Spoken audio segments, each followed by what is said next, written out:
Welcome to my part 1 video on histograms. So a histogram is a form of bar graph in which the categories are consecutive and have equal intervals. So that means 30 to 34, there's 5 numbers here, 30, 31, 32, 33, 34. There's 5 numbers here, 5 numbers here, 5 numbers here, 5 numbers here. So they all have equal intervals. The length or height of each bar is determined by the frequency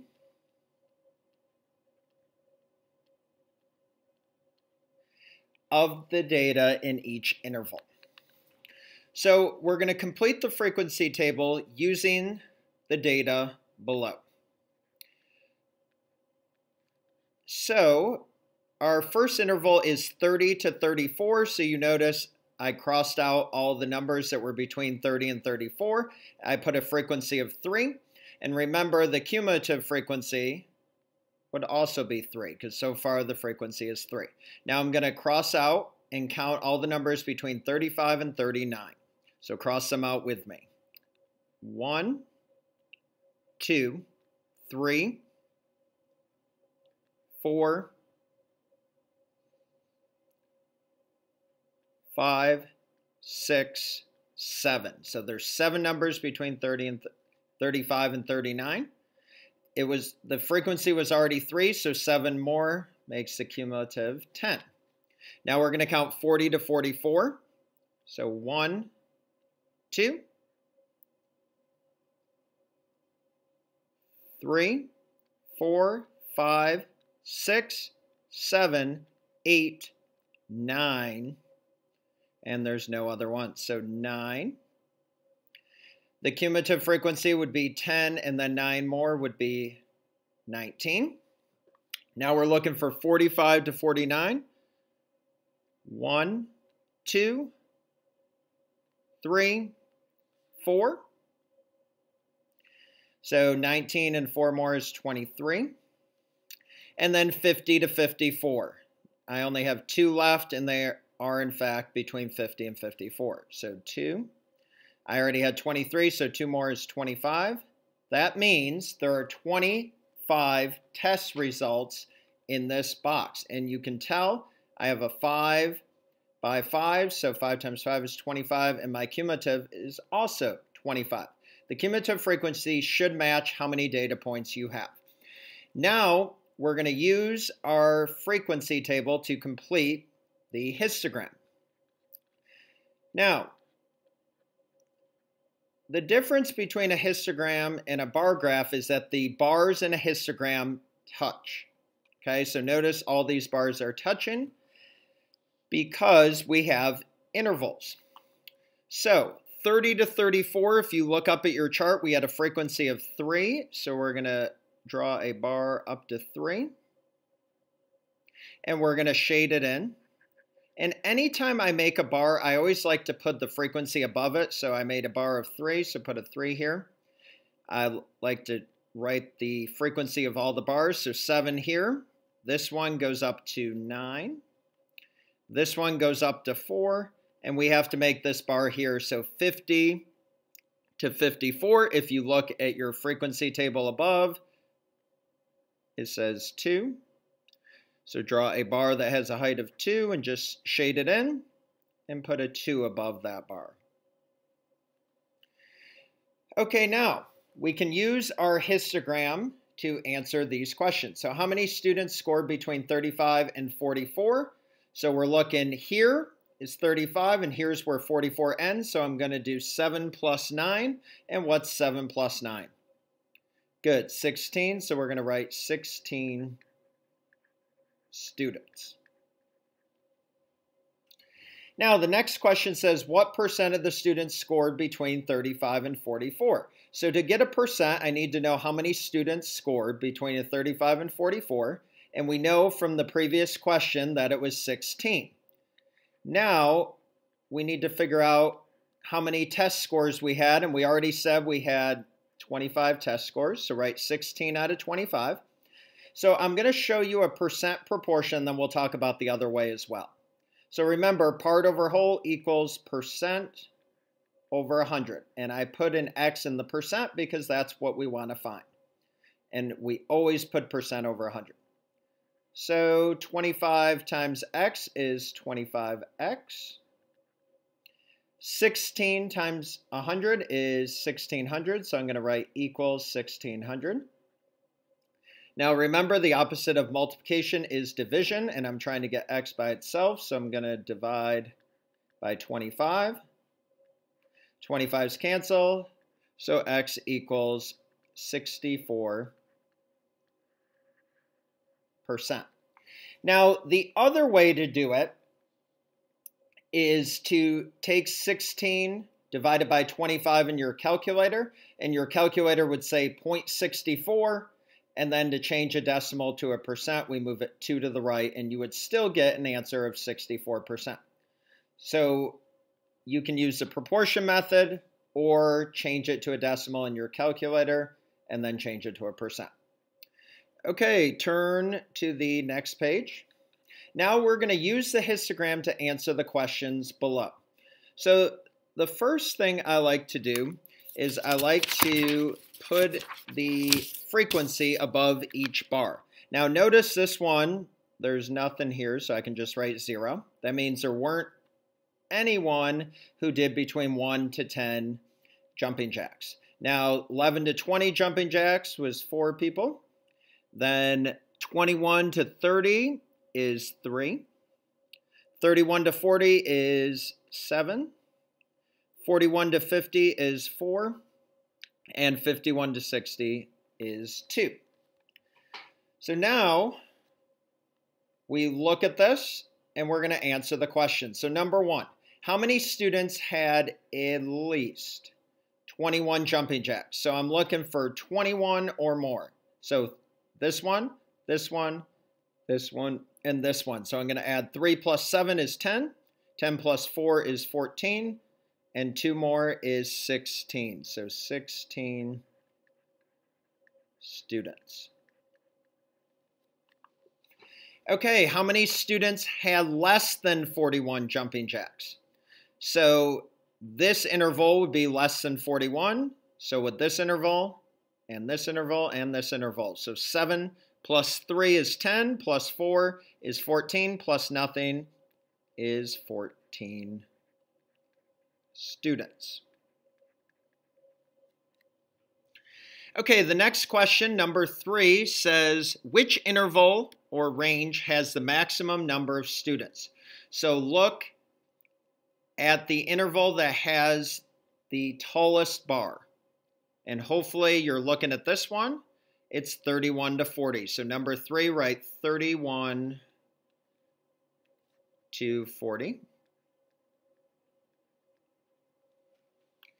Okay, question number 4 says, how many students are there in the 51 to 60 range? So look on your note sheet at the 51 to 60 range, and hopefully you see a bar that has a height of 2. So that would mean 2 students. Now, number 5. I'm going to scroll up so you can see the picture. It says, what percent of the students had at least 31 jumping jacks? So we're looking for at least 31. So I'm looking at this bar, which is 7, this bar, which is 4, and this bar, which is 2. So 7 plus 4 plus 2 is 13. Because at least 31 means 31 or more. So we're going to do 13 out of how many people did jumping jacks? So if you look above, I would add all the bars. So 4 plus 3 plus 7 plus 4 plus 2 is in fact 20. I'm going to show you the proportion method once again. So part over whole equals percent over 100. 20 times x is 20x. 13 times 100 is 1300. The opposite of multiplication is division. So I'm going to divide both sides by 20. The 20s will cancel. And 1300 divided by 20 is 65%.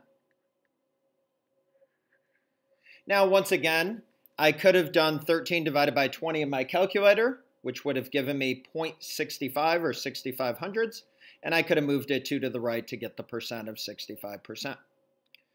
Okay, turn to the last page. And once again, we're going to create another histogram. So it says complete a histogram that displays the data, and this data are class 7B test results. And so what we're going to do is look at our intervals and count how many numbers are between that interval. So I'm going to look for numbers between 30 and 34. And I see one. That's it. I only see one number between 30 and 34. So make a bar up to 1. Remember to shade it in and put the height of the bar above it. Okay, 35 to 39. So let's scroll through. I see 36 and 36. And I see nothing else in the 30s. So I'm going to draw a bar with a height of 2. Remember, in a histogram, the bars touch. And I'm going to shade it in and put a 2 above it. And the reason why I'm putting the number above it is in case you don't draw it accurately, I know that you know what the frequency is. Okay, 40 to 44. 1, 2, 3, 4, and that's it. So I'm going to make sure the bars are touching. Draw a height of 4 and shade it in, and I'm going to put a 4 above it. 45 to 49. 1, 2, 3, 4, 5, 6, 7, 8, 9. So now I'm going to draw a bar that has a height of 9, which I go almost up to the words here. Make sure the bars are touching and just shade it in and put a 9 above it. And then 50 to 54. So it should be anything I haven't crossed out yet. 1, 2, 3, and 4. So this should be the same height as this one.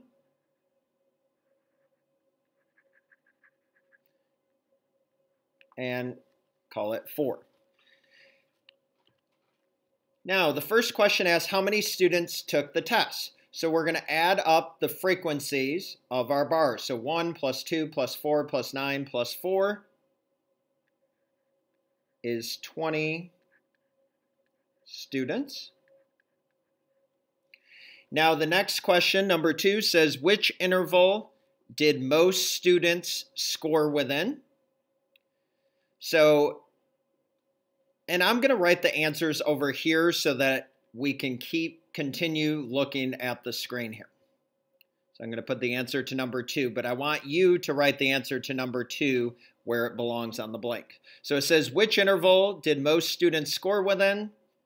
So the tallest bar is 45 to 49. So write 45 to 49 under number 2 on your paper. Number 3 says, how many more students scored 50 to 54 than 35 to 39? So 50 to 54, I look here and I see 4 students. And then 35 to 39, I see 2 students. So how many more? I'm going to write 4 minus 2 under number 3. Make sure you're writing this under number 3. And 4 minus 2 is 2 students. Number 4, if passing is getting a 45 or higher, what is the probability that a student passed? So they have to get a 45 or higher. So 45 to 49 would count, and 50 to 54. So what's 9 plus 4? 13 out of, because probability is a fraction, so 13 out of 20. I didn't ask for the percent, I just asked for probability. So write this under number 4 down below. So 13/20. And finally, the last question is find the interval that contains the median. So here's a trick, okay? If you know how many data points are in your set of data, and we do, which is 20, then the median is going to be in the middle of those 20 numbers. So if you take half of 20, I get 10. And since there's 20 numbers, I know there's going to be 2 in the middle, so half of 20 is 10. So the median is going to be where the 10th and 11th number fall. So if I look here, I have 1 number, then 2 more, so I have 3 total. Then 4 more is 7. And so the 10th and 11th number are going to fall in here because from here to here is 16 numbers. So the 10th and 11th number is going to fall right in here, which is 45 to 49. So if you want to find the interval that contains the median, you need to take half of the amount of data you have. And where that number falls, so half of 20 is 10, so we're going to be looking for the 10th and 11th number. So where the 10th and 11th number fall is where the median will fall. So in this case, it's 45 to 49. So remember that when you are doing your homework and classworks. Remember to take half of the amount of data that you have to figure out where the median would fall. That concludes our notes, our Part 1 notes on histograms. I hope you have a great day.